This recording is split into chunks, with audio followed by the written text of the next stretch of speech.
नमस्कार, मैं अमित कुमार आप सबका भारत मौसम विज्ञान विभाग की दैनिक मौसम पर चर्चा में स्वागत करता हूं। अगर हम पिछले 24 घंटे के दौरान दर्ज किए गए मौसम की बात करें तो पूर्वोत्तर भारत में अरुणाचल प्रदेश में और दक्षिण भारत में केरला में हल्की से मध्यम स्तर की बारिश रिकॉर्ड की गई है। और अगर हम समूचे नॉर्थ वेस्ट इंडिया की बात करें तो यहाँ पे कल 20 से 30 kmph और गस्टीनेस में 40 kmph तक की तेज हवाएं, सतही तेज हवाएं चली हैं। इन हवाओं के प्रभाव में बहुत अधिकतम तापमान और न्यूनतम तापमान में भारी गिरावट दर्ज की गई है। अगर हम आज के सिनोप्टिक सिस्टम्स की बात करें तो एक ट्रफ हमारा इंटीरियर उड़ीसा से कोमरिन एरिया तक जा रहा है, जो कि central Chhattisgarh, interior Maharashtra, interior Karnataka और इंटीरियर तमिलनाडु से होता हुआ गुजर रहा है। साथ ही एक साइक्लोनिक सर्कुलेशन हमारी छत्तीसगढ़ के ऊपर भी स्थित है।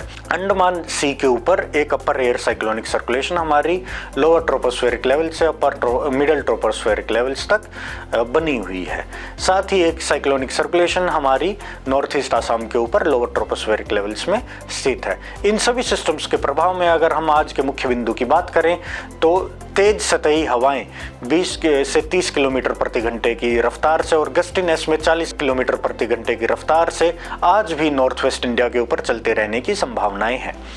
नॉर्थ वेस्ट इंडिया पे 30 मार्च से 2 अप्रैल के बीच में 4 से 6 डिग्री सेल्सियस तक मैक्सिमम टेम्परेचर में वृद्धि होने की संभावनाएं बनी हुई हैं। हेलस्टॉर्म एक्टिविटी हमारी मध्य प्रदेश, मराठवाड़ा और नॉर्थ इंटीरियर कर्नाटका में 1 और 2 अप्रैल को हो सकती है। अब अगर हम IMD द्वारा आज जो मल्टी हजार्ड वार्निंग्स इशू की गई हैं उनके बारे में बात करें तो जैसे कि हमने आपको हाइलाइट्स में बताया, आज 29 मार्च को नॉर्थ वेस्ट इंडिया में तेज सतही हवाएं चलने की प्रबल संभावनाएं बनी हुई हैं। अब अगर हम नॉर्थ ईस्ट इंडिया के वेदर की बात करें तो आज अरुणाचल प्रदेश में भारी वर्षा होने की संभावनाएं हैं। साथ ही जो हमारा अरुणाचल प्रदेश असम मेघालय है वहां पे scattered to fairly wide spread rainfall, light to moderate rainfall कई जगहों पे थंडरस्टॉर्म एक्टिविटी के साथ हो सकती है। अब अगर हम सेंट्रल और पेनिनसुलर इंडिया की वार्निंग्स की बात करें तो इसमें जैसा कि हमने आपको बताया कि ये अभी फिलहाल वहाँ से एक तरफ जा रहा है और अगले 2 से 3 दिनों के दौरान इसके एक साइक्लोनिक सर्कुलेशन में तब्दील होने के और वेस्टवर्ड मूव होने की संभावनाएं बनी हुई हैं। तो इनके प्रभाव में अगर हम लाइट टू मॉडरेट रेनफॉल और थंडरस्टॉर्म की बात करें तो 1 और 2 अप्रैल को मध्य प्रदेश, विदर्भ, छत्तीसगढ़, गुजरात स्टेट और रायलसीमा में थंडरस्टॉर्म एक्टिविटी होने की संभावनाएं बनी हुई हैं। 31 मार्च से 2 अप्रैल के बीच में महाराष्ट्र स्टेट, तमिलनाडु, केरला, कर्नाटका, कोस्टल आंध्र प्रदेश में थंडरस्टॉर्म एक्टिविटी और तेज हवाएं चलने की प्रबल संभावनाएं बनी हुई हैं। अब अगर हम ओलावृष्टि की बात करें तो ओलावृष्टि हमारी 1 और 2 अप्रैल को मध्य प्रदेश, विदर्भ, मध्य महाराष्ट्र, मराठवाड़ा और नॉर्थ इंटीरियर कर्नाटका में होने की संभावनाएं हैं और ईस्ट मध्य प्रदेश और कोस्टल कर्नाटका में 2 अप्रैल को होने की संभावनाएं बनी हुई हैं।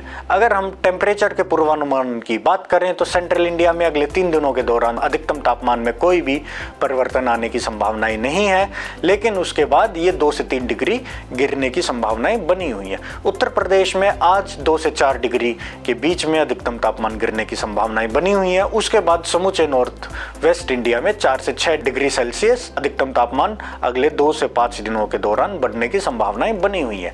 ईस्ट इंडिया में अगले 5 दिनों के दौरान कोई भी अधिकतम तापमान में परिवर्तन होने की संभावनाएं नहीं है। अगर हम महाराष्ट्र की बात करें तो महाराष्ट्र में अगले 2 दिनों के दौरान अधिकतम तापमान में कोई भी परिवर्तन होने की संभावनाएं नहीं है, लेकिन उसके बाद 2 से 3 डिग्री इसमें कमी आ सकती है। जो हमने आपको पहले बताया थंडरस्टॉर्म एक्टिविटी और रेनफॉल एक्टिविटी है उसके प्रभाव में होगी। अब अगर हम पेनिनसुलर इंडिया की बात करें तो वहां पे अगले 5 दिनों के दौरान तापमान में कोई भी परिवर्तन आने की संभावनाएं नहीं बनी हुई हैं।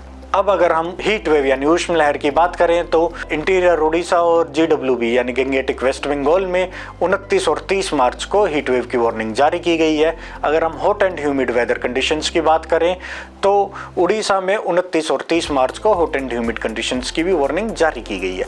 असम में और त्रिपुरा में 29 मार्च से 31 मार्च के बीच में हॉट एंड ह्यूमिड कंडीशंस की वार्निंग जारी की गई है और कोस्टल गुजरात में 29 मार्च से 2 अप्रैल तक hot and humid weather conditions की वार्निंग जारी की गई है। हमसे जुड़ने के लिए आप सबका धन्यवाद। नमस्कार, जय हिंद।